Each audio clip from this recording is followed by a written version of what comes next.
Te demandes-tu souvent si tu es vraiment bon sur un terrain ou tu as des doutes sur ton niveau réel? Aujourd'hui, on va explorer ensemble comment tu peux t'évaluer objectivement sur un terrain. On va parler des critères de performance essentiels, des méthodes pour pouvoir mesurer tes progrès et comment tu peux utiliser ces informations pour améliorer ton jeu. L'objectif de cette vidéo, c'est de te donner les outils nécessaires pour comprendre où tu en es et ce que tu peux faire pour continuer à progresser et devenir un meilleur joueur ou une meilleure joueuse. Au football, on va comprendre les 4 critères de performance qui sont primordiales. Les compétences techniques, les aptitudes physiques, l'intelligence de jeu et le mindset, l'attitude. Le critère numéro 1, les compétences techniques. Elles incluent ta capacité à manier le ballon, que ce soit par des dribbles, des passes précises ou des tirs efficaces. Ce sont les bases sur lesquelles tout le reste de ton jeu est construit. Critère numéro 2, les aptitudes physiques. La condition physique est également cruciale. Elle va englober ta vitesse pour surpasser tes adversaires, ton endurance pour maintenir ta performance tout au long du match, ta force pour les duels physiques et ton agilité pour des changements de direction rapides.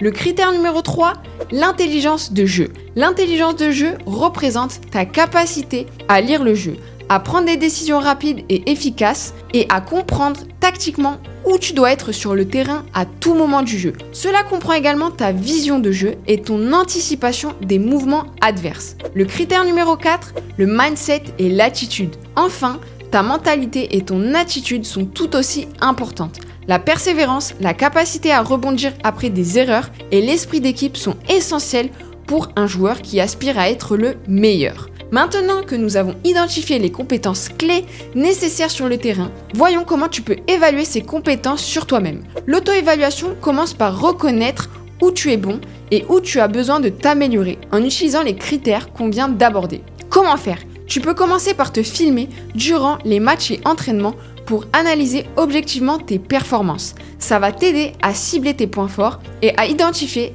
tes axes d'amélioration. Premier point, évaluer tes compétences techniques. La maîtrise du ballon est essentielle pour évaluer tes compétences. Évalue-toi sur ta capacité à contrôler et manipuler le ballon sous diverses pressions. Observe comment tu dribbles, passes et tires lors des matchs. Ensuite, concentre-toi sur la précision de tes passes et de tes tirs. Demande-toi, mes passes atteignent-elles systématiquement mes coéquipiers? Est-ce que mes tirs ciblent efficacement le cadre du but? Varie aussi tes techniques de tir. Pied fort, pied faible, intérieur, extérieur du pied, pour ajouter de l'imprévisibilité à ton jeu. Deuxième point, évaluer tes capacités physiques. Évalue ta vitesse, ton agilité et ta force. Es-tu aussi rapide et agile que tes coéquipiers? Et possèdes-tu la puissance nécessaire pour résister à la pression des adversaires? Observe ta capacité à démarrer rapidement et à changer de direction efficacement. Tu peux te demander si ta force est suffisante pour gagner des duels et protéger le ballon. Enfin, ta condition physique te permet-elle de maintenir un haut niveau de performance tout au long du match? Troisième point, l'intelligence tactique.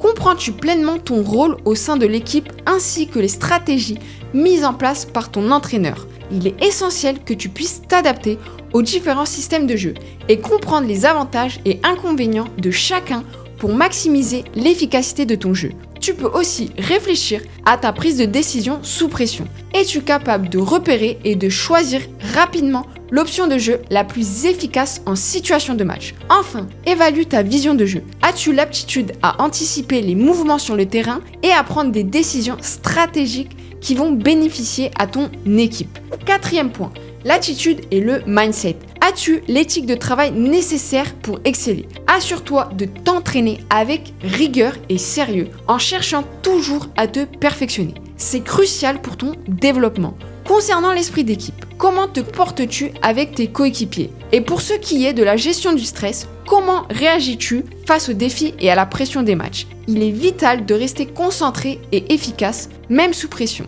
Cinquième point, le feedback des entraîneurs et des pairs. Ne sous-estime jamais la puissance des retours constructifs. Parle avec tes entraîneurs, demande des avis à tes coéquipiers ou à tes proches.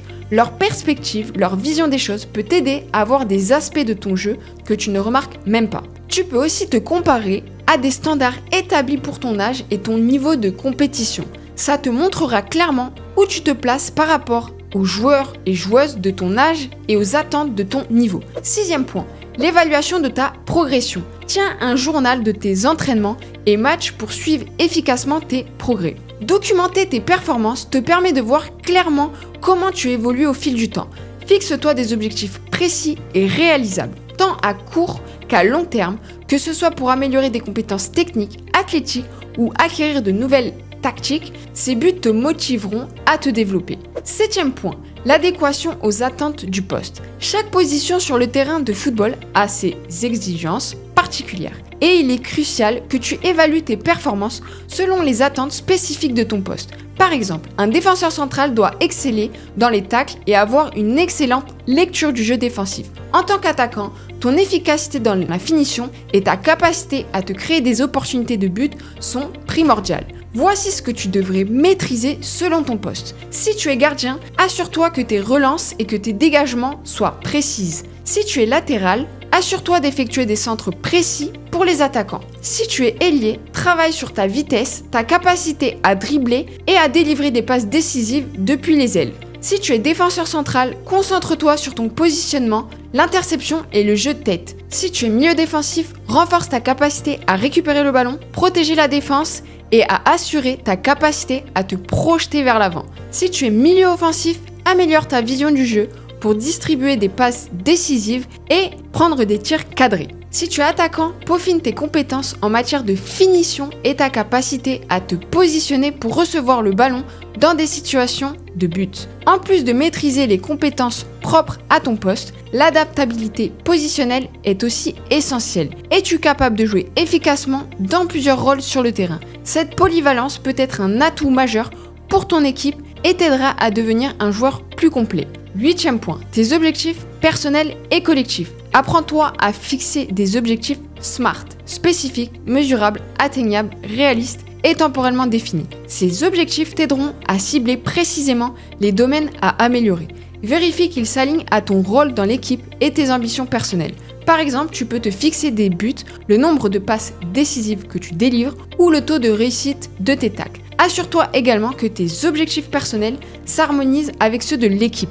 Un bon alignement entre tes aspirations individuelles et les objectifs du groupe sont essentiels pour le succès de l'équipe et ton développement en tant que joueur. 9e point, la capacité à se remettre en question. Pratique régulièrement l'auto-évaluation pour bien comprendre tes forces et identifier clairement tes faiblesses. Sois toujours honnête avec toi-même sur les aspects de ton jeu qui nécessitent des améliorations. En plus de l'auto-évaluation, comment réagis-tu aux critiques et aux conseils de tes entraîneurs et de tes coéquipiers? Être réceptif au feedback et sois prêt à ajuster ton jeu en fonction des conseils reçus est crucial pour ton développement personnel. En intégrant ces pratiques, tu t'assures non seulement de progresser en tant que joueur, mais aussi de contribuer au succès de ton équipe. Maintenant que tu sais comment t'évaluer et t'améliorer, je te mets au défi de choisir une compétence que nous avons abordée aujourd'hui et de travailler dessus lors de ton prochain entraînement. Partage tes progrès et n'hésite pas à poser des questions dans les commentaires. J'ai hâte de voir comment tu vas t'améliorer. Pour conclure, en utilisant ces critères pour évaluer ton niveau actuel, tu peux obtenir une image claire de tes compétences et de ton potentiel. N'oublie pas que la clé du succès dans le football réside dans l'engagement continu, à l'apprentissage et à l'amélioration. Cela demande du temps, de la patience et une volonté constante de se remettre en question. N'oublie pas de t'abonner pour plus de conseils. Si tu souhaites booster tes performances plus rapidement, contacte-moi pour mettre en place un programme sur mesure adapté à tes besoins spécifiques. Ensemble, nous pouvons atteindre tes objectifs sportifs plus efficacement.